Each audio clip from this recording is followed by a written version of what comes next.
Hai semua, hari ini saya nak kongsikan satu testimoni ringkas daripada pelanggan Nutribus yang sebenarnya sangat bermakna. Bila pelanggan sebut pokok kembali berbunga dan kembali subuh segar, itu memberi isyarat jelas bahawa pokok tersebut sebelum ni berada dalam keadaan stres atau kurang optimum atau tidak seimbang. Dalam agronomi, bila pokok berhenti berbunga atau daun nampak lesu, selalunya ia bukan semata-mata masalah baja asas, tetapi isu metabolisme dan keupayaan pokok menggunakan nutrien. Di sini, peranan biostimulan seperti Nutribus sangat penting.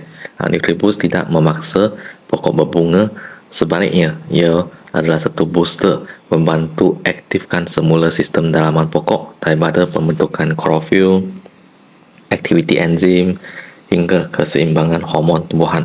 Apabila pokok kembali stabil, proses semula jadi seperti pembentukan bunga akan berlaku semula. Dan juga sangat menarik ialah pelanggan ini juga menyebut Nutribus sesuai untuk semua jenis pokok. Ini menunjukkan satu pendekatan yang betul, dos sederhana, masa semburan sesuai dan aplikasi konsisten.